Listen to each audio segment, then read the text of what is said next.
할렐루야. 오늘 선포되는 이 말씀 속에서 하나님의 은혜가 풍성하게 임하기를 주님의 이름으로 축복합니다. 신앙생활을 하다 보면 시험이 찾아올 때가 있습니다. 우리를 사랑하신 하나님께서 내게 시험을 주실 리가 없다고 생각하지만 한편으로는 전능하신 하나님인데 하나님께서 내가 이런 시험을 당하는 것을 그냥 모르는 척 하실 리가 없을 텐데 하는 생각이 들기도 합니다. 어쩌면 하나님께서 우리에게 직접 시험을 주시지는 않을지 모르지만 사탄이 우리를 시험하는 것을 그냥 묵인하고 계시는 것은 아닐까 하는 생각을 하게 될 때가 있습니다.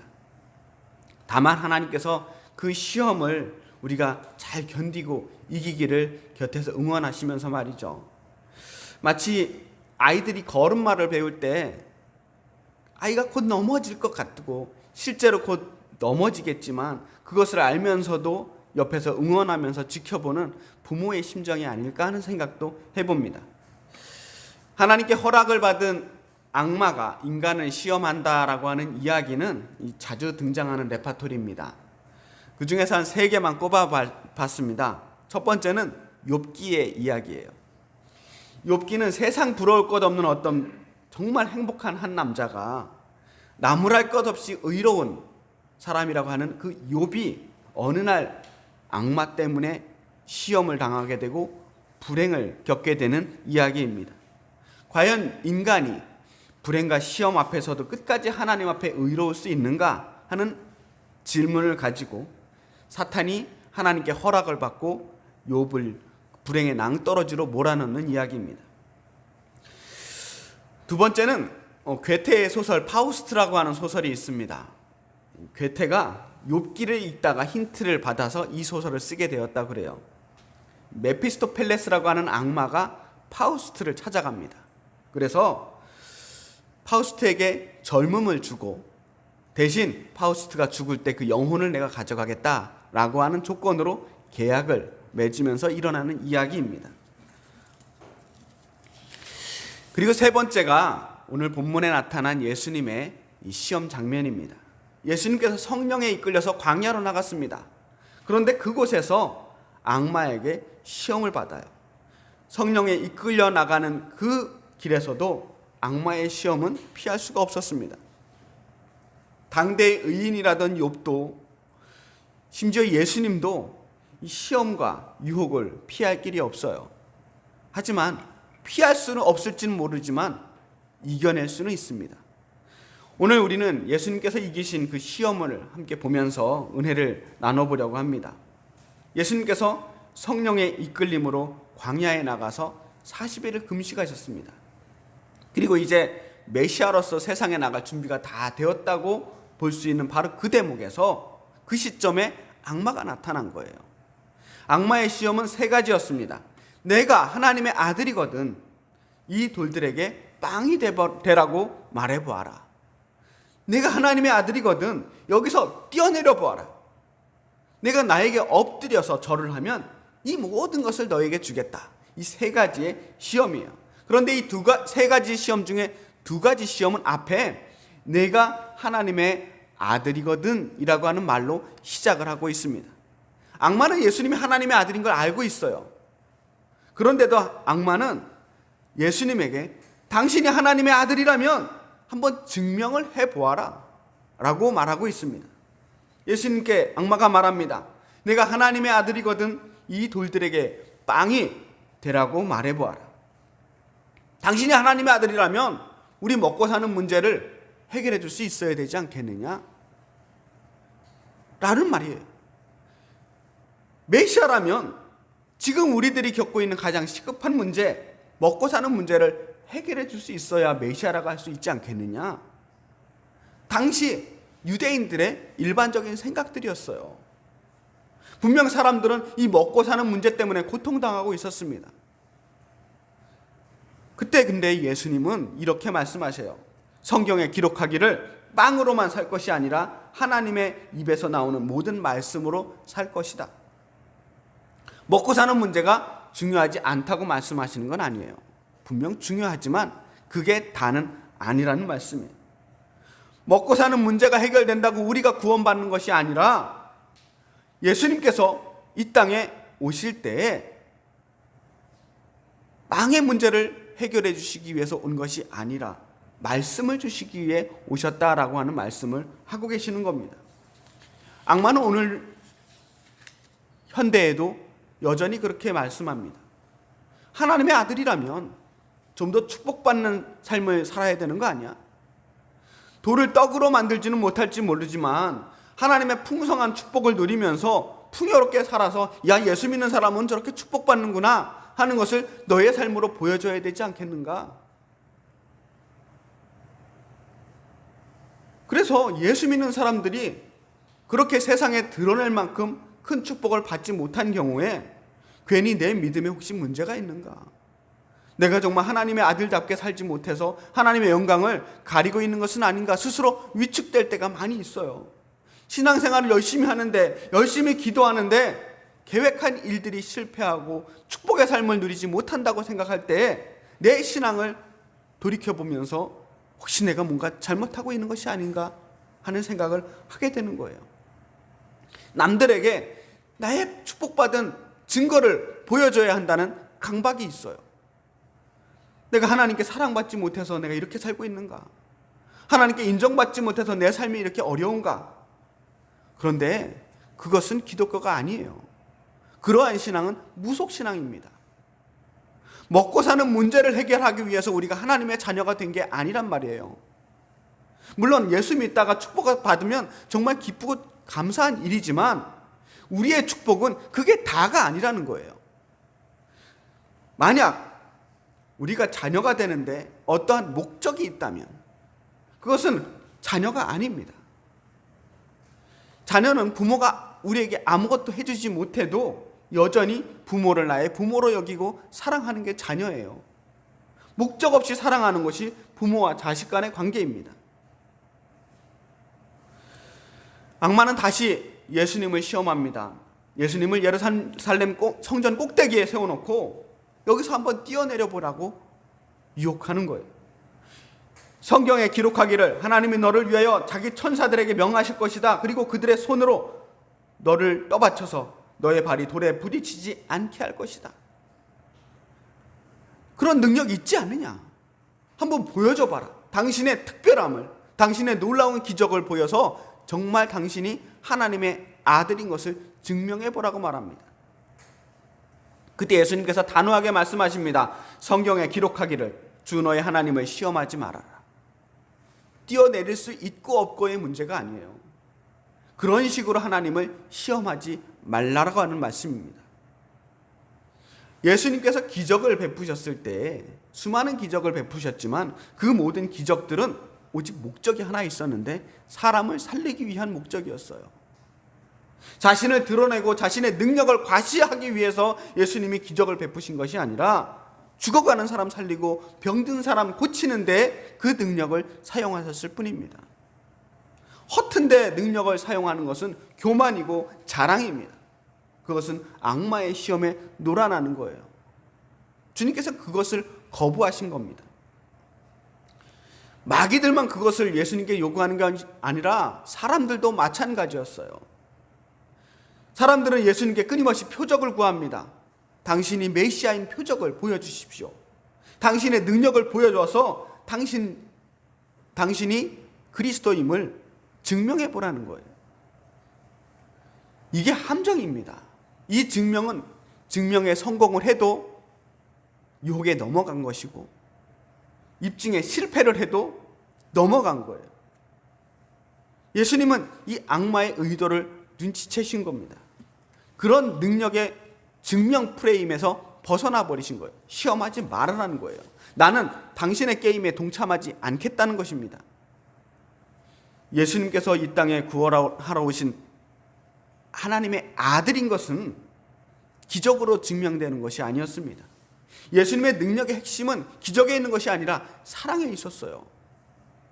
겉으로 드러나는 능력에 집착하는 것을 거부하시고 오히려 그 모든 것들을 내려놓고 십자가에 달리심으로써 자신이 그리스도이심을 증명해내신 겁니다. 오늘날 성도들에게도 악마는 똑같은 목소리로 속삭입니다. 당신이 하나님의 자녀라면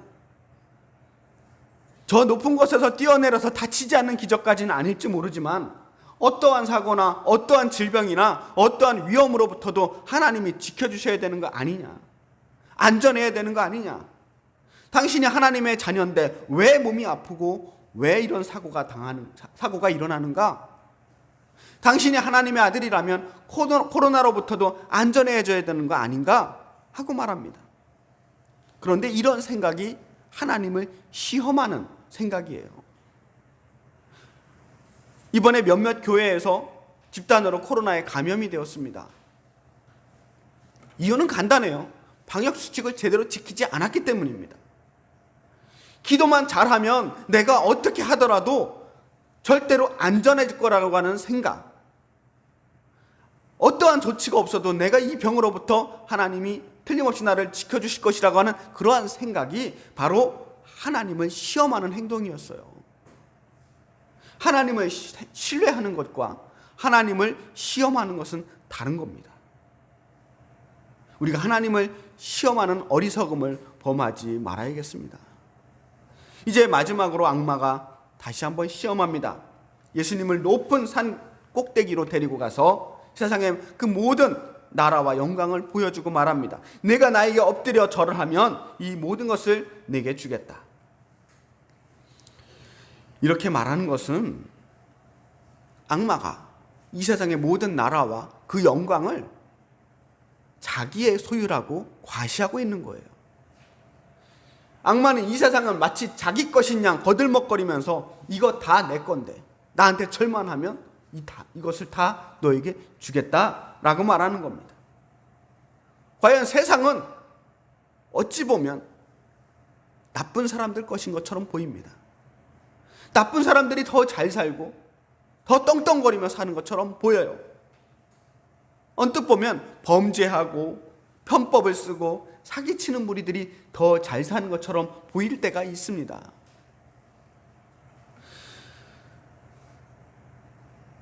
그래서 어떤 사람들은 하나님께서는 저 하늘 위의 세상만 다스리시고 이 땅은 적어도 하나님 나라가 올 때까지는 사탄이 다스리는 세계라고 믿기도 합니다. 그런데 예수님께서는 단 한마디로 사탄의 제안을 거부하십니다. 사탄아 물러가라. 성경에 기록하기를 주 너의 하나님께 경배하고 그분만을 섬겨라. 주 너의 하나님께 경배하고 그분만을 섬기라는 말씀은 이 세상의 주인은 오직 하나님 한 분밖에 없다라고 하는 말씀을 하고 계시는 거예요. 거짓 주인 행세하는 사탄에게 진짜 주인이 누구인지를 말씀하는 겁니다. 우리가 물론 살다 보면 세상의 권세에 깜짝 놀랄 때가 있습니다. 우리가 하나님 믿고 사는 사람들이지만 돈의 권세에 놀라요. 와, 돈이 할 수 있는 일들이 실로 어마어마할 때가 있어요. 권력의 힘에 놀랍니다. 와, 저들의 권세를 내가 가질 수만 있다면 얼마나 좋을까? 저들의 저 돈의 권세를 나도 좀 누릴 수 있다면 또 얼마나 좋을까? 부러워하기도 합니다. 내가 잠깐의 자존심을 구겨서라도 그 권세를 얻을 수만 있다면 얼마나 좋을까? 분명 그들의 권세, 그들의 삶이 화려하고 멋져 보일 수 있습니다. 하지만 그들의 세상은 영원하지 않습니다.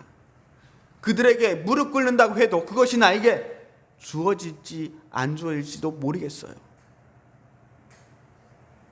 이 세상의 진짜 주인이 누구인가? 하나님 한 분밖에 없다는 사실을 우리가 인정해야만 합니다. 그것이 우리의 믿음이에요. 하나님의 자녀들은 세상에 당당해야 합니다. 우리가 그들 앞에서 자꾸 주눅 들어서는 안 돼요. 난 안 돼. 우리는 안 돼. 원칙대로 살아서는 이 세상에서 승리할 수 없어 라고 하는 이 자포자기가 하나님 자녀로서의 권세를 누리지 못하게 만드는 겁니다. 하나님 두려워하는 사람은 세상을 두려워하지 않습니다. 세상에 무릎 꿇지 않습니다. 하나님 앞에서만 무릎 꿇는 사람이 진정한 하나님의 자녀가 되는 거예요. 그렇게 사탄의 모든 시험에서 이겼을 때 악마는 떠나가고 천사들이 와서 예수님을 시중 들게 됩니다. 모든 시험을 이기셨어요. 오늘날 우리에게도 여러 가지 시험이 남겨져 있습니다. 그 시험들을 한마디로 요약한다면 너 자신을 증명하라. 너 자신을 증명해보라는 거예요. 우리가 하나님의 자녀임을 증명해봐라. 당신이 하나님의 자녀라면 계속 우리에게 이 질문을 던지는 거예요. 여러분은 여러분 자신을 어떻게 증명할 수 있겠습니까? 우리 사회는 여러 가지 방법으로 자신의 신분을 증명합니다. 내가 틀림없는 나인 것을 증명하는 방법들이 있어요. 대표적으로 주민등록증이나 여권 같은 신분증이 있겠죠. 때로는 서명이나 도장이 필요하기도 하고요. 컴퓨터가 발전하면서 공인인증서나 지문이나 목소리, 심지어 눈동자의 홍채로 우리 자신을 증명하기도 합니다. 누구도 흉내낼 수 없는 나, 오직 내가 나임을 증명할 수 있는 것이 무엇인지에 대해서 끊임없이 묻게 됩니다. 그런데 그 모든 것들이 과연 내가 나임을, 내 존재임을 확실하게 증명할 수 있을까요? 우리 조상들도 그런 고민들을 많이 했던 것 같아요. 사람들에게 과연 내가 나인 것을 무엇으로 증명할 수 있을까? 단순히 얼굴 생김새나 이런 옷 매무새가 아니라 본질적인 나라고 하는 존재에 대해서 어떻게 나는 증명할 수 있을까? 이런 주제들로 만든 이야기들이 있습니다. 동양에서는, 우리나라에서는 옹고집전이라는 이야기가 있어요. 그리고 서양에는 왕자와 거지라고 하는 동화가 있습니다. 다 아시는 이야기들이죠? 둘 다 비슷한 이야기입니다. 진짜와 가짜가 바뀌는 이야기예요. 누가 진짜인지 헷갈릴 때 과연 나는 어떻게 내 자신이 진짜라는 것을 증명할 수 있겠느냐 하는 이야기예요. 이 두 이야기 모두 자기 자신의 존재 증명이라고 하는 실존적인 자아의 정체가 무엇인지에 대해서 철학적인 주제를 가지고 만든 이야기예요. 쉽게 말하면 나는 무엇으로 내가 나인 것을 증명할 수 있을까? 이 질문을 하게 된단 말입니다. 오늘날 현대사회는 끊임없이 우리 자신에게 자기 자신을 증명해내라고 요구하고 있습니다. 그래서 사람들은 저마다 자기가 살아가는 곳에서 내가 얼마나 쓸모있는 인간인지, 내가 얼마나 능력 있는 존재인지를 증명해내려고 애쓰고 있어요. 집안에서도, 가정에서도, 직장에서도, 학교에서도 자기의 능력을 증명하기 위해서 안간힘을 쓰고 있는 겁니다. 학생들은 자기가 열심히 공부한 그 노력을 증명하기 위해서 정말 기를 쓰고 공부를 하는 거예요. 직장에서 내가 이 회사에 얼마나 쓸모있고 돈값을 하는 존재인지를 증명하기 위해서 안간힘을 쓰는 거예요. 저마다 내 존재의 가치와 의미를 증명하기 위해서 은근히 때로는 아주 노골적으로 이 증명을 강요받으면서 살아가고 있는 겁니다. 그리고 그것을 제대로 증명해내지 못할 때 그 사람은 무능력한 존재가 되고 쓸모없는 존재가 되고 실패자가 되는 것처럼 낙인 찍히게 돼요. 세상뿐만 아니라 교회에서도 그렇다는 거예요. 그래서 우리 교회 안에서 성도님들도 자신의 믿음을 증명하기 위해서 애를 쓰는 모습을 보게 됩니다. 그걸 다른 이름으로 구원의 확신이라고 이름 부를 수도 있을 것 같아요. 성도들은 자신의 사명을 감당하기 위해서 은사를 구하는 것이 아니라 내 믿음이 얼마나 높은 단계에 이르렀는지를 증명하기 위해서 은사를 구해요. 내가 이 정도 믿었으면 방언도 좀 하고 은사도 좀 받고 성령 충만한 모습을 보여줘야 되는데, 우리의 믿음을 증명하기 위해서 은사를 구한단 말이에요. 한국교회가 방언과 이런 성령의 은사들에 특별히 집착하는 이유는 자신의 믿음이 얼마나 신실한지를 보여주고 싶은 욕구가 강하기 때문이라고 저는 생각합니다. 보여지는 것에 너무 집착해요. 정작 내 마음속에 그리스도를 닮은 사랑이 얼마나 넘치는지, 주님을 만난 기쁨이 얼마나 벅차오르는지, 나는 지금 그리스도를 닮은 삶을 얼마나 살아가고 있는지에 대해서는 별로 관심 갖지 않아요.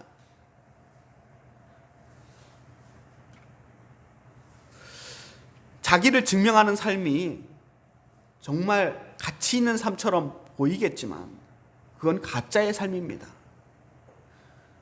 자기가 누구인지를 애써서 증명하는 것은 내가 혹시 가짜일지도 모른다라고 하는 강박관념 때문에 생겨나는 일이에요. 가짜일지 모른다는 불안함이 자꾸 나를 진짜처럼 보이게 만들려고 하는 거예요. 가짜들은 원래 요란하게 되어 있습니다. 하나님의 뜻을 이루는 것보다 자기 입증이 더 중요한 사람들은 요란하게 자기를 드러내게 돼 있어요. 그런 사람들은 하나님의 영광을 가로채게 되고 자기 스스로를 자꾸 높이려고만 하는 거예요. 내가 얼마나 대단한 사람인지, 내가 하루에 몇 시간을 기도하고 몇 시간을 성경을 읽고 내가 얼마나 거룩한 일들을 많이 하는지 끊임없이 과시하려고 합니다. 그런데 진짜들은 그렇지 않아요. 진짜들은 자기 존재에 대해서 의심하지 않습니다. 진짜는 가만히 있어도 드러나게 돼 있어요. 애쓰지 않아도 그 모습 그대로가 진짜인 겁니다. 자신의 신앙을 증명하려고 애쓰지 마세요. 내가 얼마나 기도를 열심히 하는 사람인지, 성령 충만한지, 내 믿음이 얼마나 확고불변한지, 내가 얼마나 하나님께 충성을 다하는 사람인지 애써서 증명하려고 노력하지 마세요. 하나님은 이미 다 알고 계신단 말이에요. 우리가 뭔가 증명하라고 애쓴다는 것은 하나님께 증명하려는 것이 아니라 사람들에게 보이기 위한 노력이에요. 자식은 부모에게 내가 당신의 자식이라는 것을 애써서 증명하지 않습니다. 부모는 알아요. 왜? 내가 낳았으니까. 하나님, 우리가 애써서 증명하지 않아도 이미 우리가 하나님의 자녀임을 누구보다 잘 알고 계십니다. 우리는 증명의 범주 안에 있는 사람들이 아니에요. 우리는 믿음 안에 있는 사람입니다. 하나님을 믿고 신뢰하고 그분의 사랑 안에 녹아들어가 즐겨야 돼요. 그분의 사랑 안에 있는 기쁨을 누려야 돼요. 하나님의 자녀답게 이 세상에서 당당하게 살아가야 되는 거예요. 주눅들지 말고 남들에게 보이려고 애쓰지 말고 그렇게 당당하게 살아갈 수 있었으면 좋겠습니다. 하나님의 자녀들은 그래도 돼요. 우리는 이미 모두 하나님의 선택받은 자녀임을 믿으시기 바랍니다. 우리의 믿음이 대단하지 않아도, 우리가 뭔가 어마어마한 일들을 하지 않아도 이미 우리는 하나님의 자녀입니다. 진짜의 삶은 평온한 거예요. 잔잔합니다. 여유가 있습니다. 그게 진짜로서의 자신감이에요. 그러니까 세상 사람들이 여러분을 향해서 뭐라고 이야기를 하든 또 어떤 눈으로 바라보든 개의치 마시고 진짜로서의 자존감을 지켜내시기를 축복합니다. 애쓰지 말고 자연스럽게 하나님만 보고 가는 거예요. 우리에게는 주님 한 분만 있으면 되는 겁니다. 당당한 하나님의 자녀로 세상에서 승리하는 저와 여러분이 되기를 주님의 이름으로 축복합니다. 기도하겠습니다.